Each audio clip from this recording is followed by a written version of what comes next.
हमें संसार में ज्यादातर दुख क्यों होता है? क्योंकि हमने शरीर से मोह जोड़ रखा है। अब उसको आप कोई भी नाम दे सकते हैं। मेरा मित्र चला गया, मेरा पुत्र, मेरी पुत्री, मेरे माता पिता, पत्नी, कोई भी नाम दे सकते हैं। लेकिन अगर वो आपका नहीं होता तो क्या इतना कष्ट होता? बोलिए। कितनों की संतान रोज मर रही है, कितनों के बच्चे, कितनों की पत्नियां। क्या हमको कष्ट होता है क्या इतना? क्या हमको याद भी है क्या?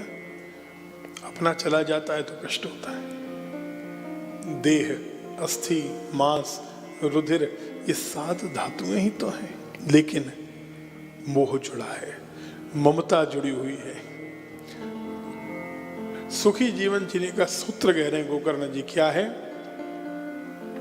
ममता को कम करिए, उस लगाव को कम करिए, दुख तो अपने आप मिट जाएगा।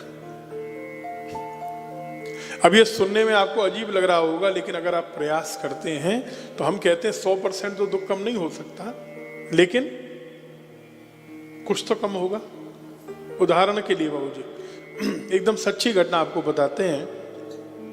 बंबई का एक परिवार, व्यास परिवार, और बड़े ज्योतिषी थे, प्रोफेसर थे बंबई में एक कॉलेज में, और उनकी पत्नी भी प्रिंसिपल थी। और वो इतने अच्छे एस्ट्रोलॉजर थे कि आप हाथ की रेखाओं की छोड़िए, माथे की रेखाओं की छोड़िए बाबूजी, किसी ने पैर की तलुए की रेखाओं से भविष्य नहीं किया होगा आपका। वो तलुए की रेखाएं देख के भविष्य कर देते थे। एकदम सच्ची घटना आपको बता रहे हैं। और अगर हम एक शब्द असत्य कह रहे हैं, हम उनका नंबर आपको देंगे, आप पूछिएगा उनसे। हमारे बहुत क्लोज है वो परिवार। उनके 2 बेटे, दोनों हाईली क्वालिफाइड, और दोनों यूके पढ़ के आए, लेकिन एस्ट्रोलॉजी में मास्टर, साथ साथ शो किया। बड़े बेटे ने कहा कि मेरा विवाह आप मत करिए, क्योंकि मुझको 1 साल बाद इस दिन खतरा है। नहीं माने। पिताजी ने कहा कि नहीं, इतना बड़ा खतरा नहीं है। बेटे ने कहा नहीं, मुझे लगता है मैं शायद नहीं रहूंगा, मार्केश तगड़ा है, शादी मत करिए मेरी। पिता नहीं माने, विवाह कर दिया। अब सुनिए, उस बच्चे की पोइम्स हमारे पास हैं अभी भी। उसने कुछ पोइम लिखी थी, वो उन्होंने हमको दी। उसने कविताओं के माध्यम से जो लिखा वो सब सच हुआ। वो कविता में लिखता है, एक कविता में लिखता है, शर्मा जी सुनिएगा, शर्मा जी, वो एक कविता में लिखता है कि मेरे मरने के 3 दिन बाद, अपना नाम नहीं लेकिन कविता के माध्यम से, मरने के 3रे दिन पत्नी पूछती है, मेरे पति ने मेरे लिए क्या क्या छोड़ा है, उसकी LIC पॉलिसी का क्या हुआ। 13वें दिन पत्नी कहती है कि उसका जो बैंक बैलेंस है, उसकी जो प्रॉपर्टीज हैं, वो मेरे नाम करिए। और 14वें दिन पत्नी सब कुछ अपने नाम कराकर अपने मायके चली जाती है। उसने जो लिखा एग्जैक्टली, ये 3रे दिन होगा, ये 13वें दिन होगा, ये 14वें दिन होगा, वही हुआ। आप विश्वास नहीं करेंगे, वही हुआ, और उसी दिन हुआ। अब सुनिए, अब कष्ट क्या उनको नहीं हुआ शर्मा जी? आपको कौशल जी के जाने से जो कष्ट है उसका तो हम निराकरण नहीं कर सकते, हम आपको एक सलाह दे सकते हैं केवल, जो गोकर्ण जी दे रहे हैं, हम नहीं दे रहे हैं। गोकर्ण जी कह रहे हैं उस मोह को या तो कम कर दीजिए, नहीं कर सकते तो उसको कहीं और जोड़ दीजिए। ये भी एक तरीका है। उस परिवार ने क्या किया सुनिए।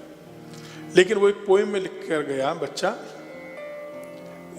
कि मेरी मृत्यु के बाद मैं वृंदावन में स्वामी अखंडानंद जी के आश्रम में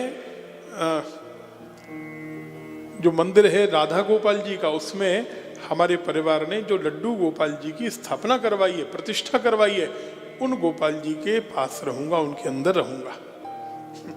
वो प्रतिष्ठा हम नहीं कराई थी, पिताजी व्यस्त थे तो हम नहीं कराई। तो उन्होंने हमको फोन करके कहा कि ऐसा ऐसा बच्चे ने लिखा था, हम फील करना चाहते हैं। वो आया कि नहीं आया? आज भी वो परिवार हर वर्ष आता है जिस दिन उसने प्रतिष्ठा की थी, और आज भी वो गोपाल जी को लिपटा कर इस तरह रोते हैं और भावुक होते हैं, और वो कहते हैं कि ये केवल बनावटी बात नहीं है, हमको आज भी इन गोपाल जी के अंदर अपने उसी बच्चे का दर्शन होता है। और आप देखिए वो 364 दिन बिल्कुल नहीं रोते हैं, उनको कोई कष्ट नहीं होता है। वो कहते हैं हमारा दुख 90% खत्म हो गया। अब थोड़ी बहुत वेदना तो होती है, लेकिन 90% खत्म हो गया। क्यों? हमने गोपाल जी को अपना बेटा मान लिया। हमारा बेटा वो जो चला गया वो इनके अंदर है। जब उनको पुत्र मान लिया तो हमने ये मान लिया बेटा हमसे दूर किसी और लोक में नहीं चला गया, वो वृंदावन रहता है।